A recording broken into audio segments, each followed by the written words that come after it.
Dan bahkan memang Samarinda itu sekarang boleh dibilang bebas, lebih bebas daripada kota besar lainnya gitu. Kalau sudah dari lebih dari jam 12 malam itu udah parah gitu kan. Dan rata-rata anak-anak dunia malam yang masuk ke dalam begitu, mohon maaf, rata-rata itu anak sekolah, anak kuliahan. Rata-rata itu, kalau orang dibilang yang janda mencari makan untuk anak-anaknya di situ, itu bisa dihitung jari, yang butuh arahan. Nah, jadi sebenarnya kadang-kadang anak-anak kampus itu mereka cuma gaya hidup demi gaya hidup kayak menjual diri ya. Betul. Dan itu kadang-kadang ada ya kejadian yang sampai babak belur dihajar oleh istrinya.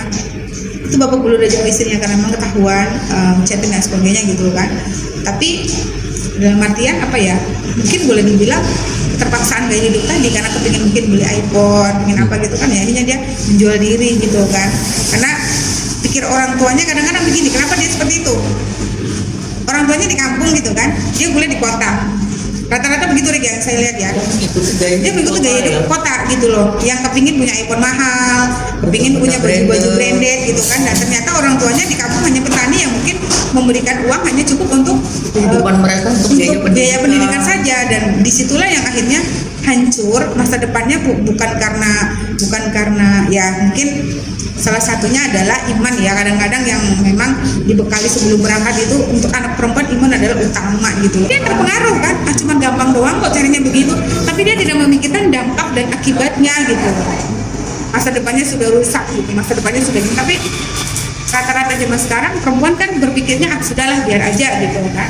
Padahal itu yang nanti memicu di masa depan dia akan menjadi masalah untuk dipasangkannya gitu. Itu tapi memang rata-rata di Samarinda itu kalau saya lihat ya Kak ya, udah sangat parah dengan pergaulan bebas gitu.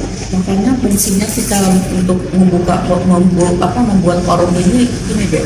Itulah yang kita mau sedikit mungkin ada bisa kita memperbaiki itu. Dengan melalui forum ini kita mencari korban-korban yang seperti itu.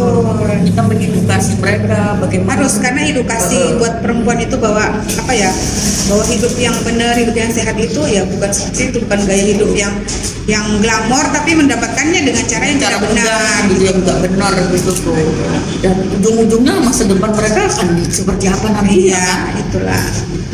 Jadi rata-rata ya bukan kota Samarinda saja sih ya, karena saya udah ke Balikpapan, udah ke Tukar, bahkan udah sampai ke Berau, udah selesai. Kadang-kadang pergaulan pelosok pun sekarang parah, sudah parah. Apalagi gadget sekarang ya, gadget sekarang itu juga banyak banget aplikasi yang bisa menyampaikan bahwa mungkin dari FB langsung tukar WA gitu kan, dan bahkan banyak ada, ini sudah banyak terjadi ya, gara-gara kenal di Facebook tertipu dengan gambar fotonya ganteng atau cantik, begitu udah ketemu dan itu banyak sekali yang akhirnya dibunuh dan sebagainya karena rasa kecewa tadi gitu. Karena kejahatan itu awalnya cuma dari salah pergaulan, itu sangat banyak terjadi gitu. Nggak usah lah ya kita di keluarga kita sendiri juga, kalau kita sudah ngumpul dengan keluarga, saya udah jarang banget yang namanya keluarga itu mesra, udah seperti zaman dulu gitu ya. Sekarang kalau sudah ngumpul di keluarga, saya nggak memungkiri, saya sendiri pun seperti itu. Pasti semuanya sibuk dengan gadget. Stressing yang nggak ada lagi namanya canda tawa yang maksudnya yang saling berbicara dan saling itulah yang kadang-kadang keluarga harmonis seperti apa gitu kan. Nah itu juga kita sebenarnya edukasi ke beberapa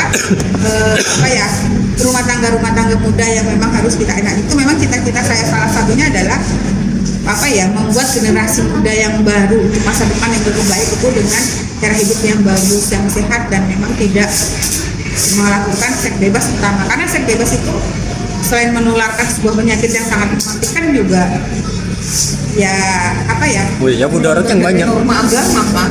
Mudarat yang banyak. Merusak moral paling tidak kan. Moral berbahaya. Karena tidak ada ikatan bertanggung jawab. Betul. Karena apalagi zaman sekarang gitu ya, kadang-kadang cuma kenal dari HP itu perempuan gitu kan, dijanjikan ya. Makanya saya senangnya juga sekarang kan undang-undang negara ini kan mulai sudah ada yang sudah lebih berpihak kepada perempuan gitu loh. Walaupun kadang-kadang korban perempuan kebanyakan ya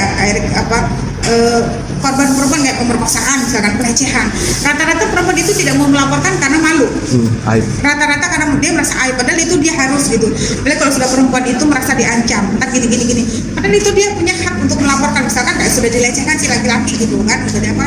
Dan dia punya hak untuk melaporkan. Tapi rata-rata perempuan yang sudah terjadi itu 95% tidak berani melapor. Itu Bahkan itu disembunyikan. Padahal dia misalkan kayak udah dihancurkan masa depannya gitu kan, udah diperangi sebagainya. Itu kan sebenarnya dia punya hak pelindungan hukum. Tapi kadang-kadang perempuan itu yang tidak berani melaporkan bahwa ini kan aib, nanti malah jadi tahu semuanya dan sebagainya. Padahal kadang-kadang tuh malah jadi begitu mereka melapor, justru bukannya mereka dilindungi, justru mereka Jadi tersangka. Nah, itu. Karena selalu dibilang maaf lu sih dandanannya menggoda.